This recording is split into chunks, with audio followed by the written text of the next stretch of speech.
இவருக்கும் வணக்கம். சிம்ம ராசினியர்களுக்கு நிகழ்ந்து கொண்டிருக்கும் மார்ச் மாதம் 15ஆம் தேதி சூரிய பகவான் மீன ராசிக்கு பெயர்ச்சியாகி அங்கு ஏற்கனவே சஞ்சரித்து கொண்டிருக்கும் 5 கிரகங்களோடு இணைவதன் காரணமாக உங்களுடைய வாழ்வில் தானாக நடக்க போகும் நல்லது என்ன? குறிப்பா இந்த காலகட்டத்தை பொறுத்த வரைக்கும் மார்ச் மாதம் 15ஆம் தேதி சூரிய பகவான் கும்ப ராசியிலிருந்து சனி பகவானிடமிருந்து பிரிந்து மீன ராசிக்கு பெயர்ச்சியாகி அங்கு ஏற்கனவே சஞ்சரித்து கொண்டிருக்கும் ராகு, புதன் மற்றும் சுக்கிரனோடு இணைகிறார். அது மட்டுமில்லாமல் இந்த மார்ச் மாதம் 29ஆம் தேதி சனி பகவானும் மீன ராசிக்கு பயிற்சியாகி அங்கு சந்திரனும் இணைந்து 5 கிரகங்களோடு 6வது கிரகமாக சூரியனும் இணைந்து சஞ்சரிக்க போகிறாருங்க. இதன் காரணமாக சிம்மராசினியர்களுடைய வாழ்வில் என்ன மாதிரியான நன்மைகள் எல்லாம் ஏற்பட இருக்கு, கிரக நிலைகளின் ரீதியாக அமையிருக்கும், சாதகங்கள் என்ன, பாதகங்கள் என்ன, மேலும் என்ன மாதிரியான முன்னேற்றங்கள் எல்லாம் ஏற்பட இருக்கு என்பது குறித்தான முழுமையான பதிவை தான் இந்த வீடியோல நம்ம விரிவா பார்க்க போகிறோம். அதற்கு முன்னாடி சூரிய பகவானை பற்றி சற்று விரிவாக தெரிந்து கொள்வோம். சூரிய பகவானே உலகில் உள்ள அனைத்து உயிர்களுக்கும் ஆற்றலை தரக்கூடியவர் ஆவார். ஆதித்யன், ரவி, பாஸ்கரன், கதிரவன், மித்ரா உள்ளிட்ட பல பெயர்களால் இவர் அழைக்கப்படுகிறார். இந்து மதம் மட்டுமின்றி புத்தம் மற்றும் ஜெயின மதத்தினரும் சூரியனை தெய்வமாக வழிபடும் வழக்கத்தை கடைபிடிக்கிறார்கள். 7 குதிரைகள் பூட்டிய ரதத்தில் பவனி வரும் சூரிய பகவானுடைய இயக்கத்தை அடிப்படையாக கொண்டே மாதங்கள் கணக்கிடப்படுகின்றன. சூரிய பகவானை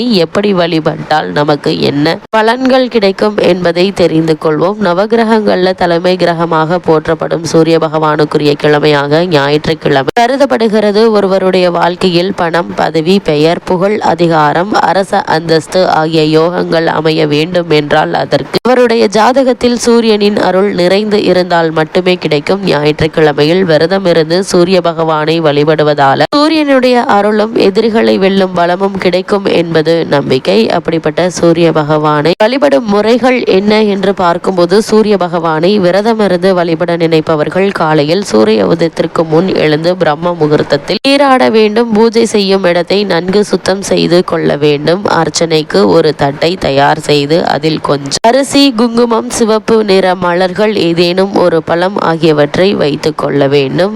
விளக்கை ஏற்றி கொண்டு அதை சூரியன் உதிக்கும் திசை நோக்கி வைத்து ஒரு சிறிய சொம்பில் தண்ணீரை எடுத்து சூரிய பகவானை நோக்கி வழிபட்டு கொண்டே அந்த அர்ச்சனை தட்டின் மீது தீர்த்தம் போல தெளிக்க வேண்டும். பூஜை முடிந்தவுடன் நீங்கள் சாப்பிட வேண்டியது ஏதேனும் இனிப்பு வகையாக இருக்க வேண்டும். குறிப்பாக வெல்லம் சேர்த்து செய்யப்பட்ட இனிப்பை சாப்பிடலாம். அதன் பின் மாலை வரை தண்ணீர், பால் தவிர வேறு எதுவும் சாப்பிடக்கூடாது. காலை முதல் மாலை வரை சாப்பிடாமல் விரதம் இருந்துவிட்டு மாலையில் சூரிய அஸ்தமனத்திற்கு முன்பாக சாப்பிட்டு விட வேண்டும். ஒருவேளை சூரிய அஸ்தமனத்திற்கு முன்பாக சாப்பிடவில்லை என்றால் கட்டாயம் அன்றைய நாள் முழுக்க சாப்பிடக்கூடாது. அடுத்த நாள் காலை சூரிய உதயத்திற்கு பின்னர் தான் சாப்பிட வேண்டும். இப்படி சூரிய வழிபாடுகளை மேற்கொள்வதன் மூலமாக என்ன மாதிரியான பலன்கள் எல்லாம் நமக்கு கிடைக்கும் என்று பார்க்கும்போது, சூரிய விரதம் மேற்கொள்பவர்களுக்கு உடல் ஆரோக்கியம் மேம்பட்டு ஆயுள் நீடிக்கும். கொடிய நோய்கள் ஏதேனும் அண்டாது. முகத்தில் வசீகரம் உண்டாகும். சமூகத்தில் பிறர் மதிக்கின்ற சூழ்நிலை ஏற்படும். பொருளாதார வளர்ச்சி உண்டாகும். துஷ்ட சக்திகள்,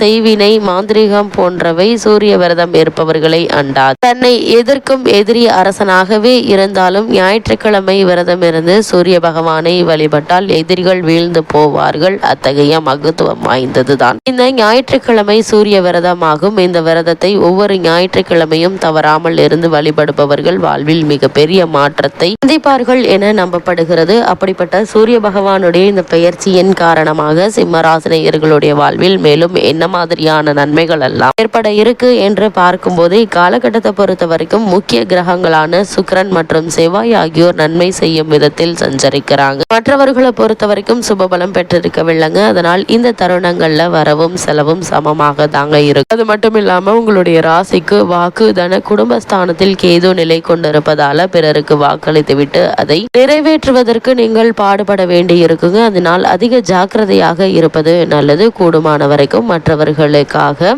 ஜாமீன் கையெழுத்தோ அல்லது பணப்பொறுப்பு சொல்லி வாங்கி கொடுப்பதோ இது மாதிரியான விஷயங்களை தவிர்த்து கொள்ளுங்க. குடும்பத்தில் ஒற்றுமை அதிகரிக்கும். உங்களுடைய ராசிக்கு அஷ்டமஸ்தானத்தில் ராகு சஞ்சரிப்பதால் சிறு சிறு விபத்துகள் ஏற்படுவதற்கான வாய்ப்புகள் இருக்கு. அதனால் அதிக கவனம் மிக மிக நல்லது என்பதை கிரகநிலைகள் மீண்டும் மீண்டும் அறிவுறுத்துதுங்க. அதே போல இந்த காலகட்டத்தை பொறுத்த வரைக்கும் மனைவியினுடைய உடல் ஆரோக்கியத்தில் கவனமாக இருங்க. குடும்பத்தில் ஒற்றுமை அதிகரிக்க இருக்கு. பூர்வீக சொத்து சம்பந்தமான வழக்குகள் இருந்துச்சு அப்படின்னா அந்த வழக்குகள்ல சாதகமான தீர்ப்பு கிடைப்பதற்கான வாய்ப்புகள் இருக்குதுங்க. அதே போல உத்தியோக காரணமாகவோ அல்லது மற்ற காரணங்களுக்காகவோ குடும்பத்தை விட்டு பிரிந்திருந்தவர்கள் ஒன்று சேர இருக்கீங்க. கணவன் மனைவிக்குள் ஏற்பட்டு வந்த சண்டை சச்சரவுகள் நீங்கி இருவருக்குள்ளும் அன்பும் அந்யோன்யமும் அதிகரிக்கக்கூடிய ஒரு தருணமாகவே இந்த சூரிய பயிற்சி அமைஞ்சிருக்குதுங்க. அது மட்டும் இல்லாம சிம்ம ராசியை சேர்ந்த உத்தியோகஸ்தர்களுக்கு இக்காலகட்டங்கள்ல மேலும் என்ன மாதிரியான நன்மைகள் எல்லாம் ஏற்பட இருக்கு என்று பார்க்கும்போது உங்களுடைய ராசிக்கு ஜீவனஸ்தானத்தில் குரு பகவான் அமர்ந்துள்ள நிலையில ராகுவும் ஜீவனக்காரகரான சனி பகவானும் அனுகூலமாக அவ்வளவு அனுகூலமாக இல்லைங்க. அதனால அன்றாட பொறுப்புகள் நீங்கள் கவனமாக இருப்பது நல்லது. மேலதிகாரிகளுடன் சற்று அனுசரித்து நடந்து கொள்ள வேண்டுங்க. சிலருக்கு இடமாற்றம் ஏற்படுவதற்கான வாய்ப்புகள் இருக்கு. உங்களுடைய விருப்பத்திற்கு மாறாக அது இருக்குங்க. அவற்றை ஒப்புக்கொள்வது உங்களுடைய எதிர்காலத்திற்கு நன்மை செய்யுங்க. புதிதாக வேலைக்கு முயற்சித்து வரும் சிம்மராசி அன்பர்களுக்கு ஒரு சிறு முயற்சியிலேயே நல்ல ஒரு நிறுவனத்தில் நல்ல ஒரு ஊதியத்துடன் வேலை கிடைக்க இருக்குதுங்க.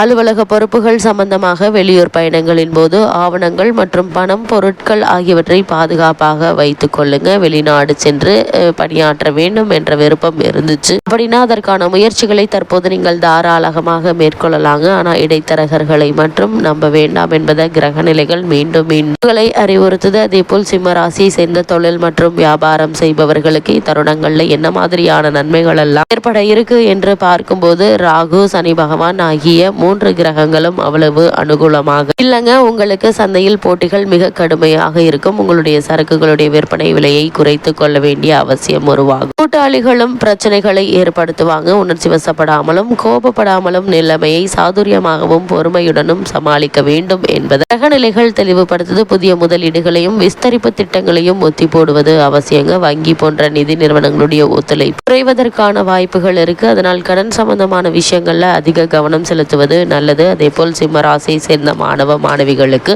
இந்த சூரிய பயிற்சி காலகட்டங்கள்ல மேலும் என்ன மாதிரியான நன்மைகள் எல்லாம் ஏற்பட இருக்கு என்று பார்க்கும்போது இந்த காலகட்டம் மிகவும் சாதாரண ஒரு தருணமாகவே அமைஞ்சிருக்குதுங்க. கல்வியில் நல்ல ஒரு முன்னேற்றம் நீடிக்குதுங்க. ஆசிரியர்களுடைய ஆதரவு வழிகாட்டுதல்களும் பாடங்கள்ல உற்சாகத்தை ஏற்படுத்துங்க. உயர்கல்விக்கு தேவையான பண உதவி கிடைக்குங்க. வெளிநாடு சென்று விசேஷ உயர்கல்வி பயில விருப்பம் இருந்துச்சு அப்படின்னா அதற்கான பூர்வாங்க முயற்சிகளை தற்போது நீங்கள் தாராளமாக ஈடுபடலாங்க. அதே போல் விவசாயத்துறையினரை பொறுத்த வரைக்கும் பூமிக்காரகரான செவ்வாய் வக்ர நிவர்த்தி பெற்று சஞ்சரிப்பதால பணிகள்ல இருந்த கடுமை நீங்கி நல்ல ஒரு முன்னேற்றம் ஏற்பட இருக்குது. கால்நடைகளுடைய பராமரிப்பில் ஏற்பட்டு வந்த செலவுகள் இங்க இருக்குதுங்க. அது மட்டும் இல்லாம உங்களுடைய விளைபொருட்களுக்கு நல்ல விலை கிடைப்பதால லாபம் அதிகரிக்க இருக்கு என்பதை கிரக நிலைகள் தெளிவுபடுத்துது. அதே போல சிம்ம ராசியை சேர்ந்த பெண்மணிகளுக்கு எதிர்பாராத பல நல்ல முன்னேற்றங்கள் குடும்ப சூழ்நிலை ரீதியாகவும் உத்தியோக ரீதியாகவும் கிடைக்க இருக்கு என்பதை கிரக நிலைகள் தெளிவுபடுத்துது. சிம்மராசினியர்களுக்கு கிரக நிலைகளின் ரீதியாக கூறப்படும் பரிகாரம் என்ன என்று பார்க்கும்போது ஞாயிற்றுக்கிழமை சூரிய வழிபாடை மேற்கொள்ளுங்க. எண்ணற்ற நன்மைகள் உங்களுடைய வாழ்வில் ஏற்படும்.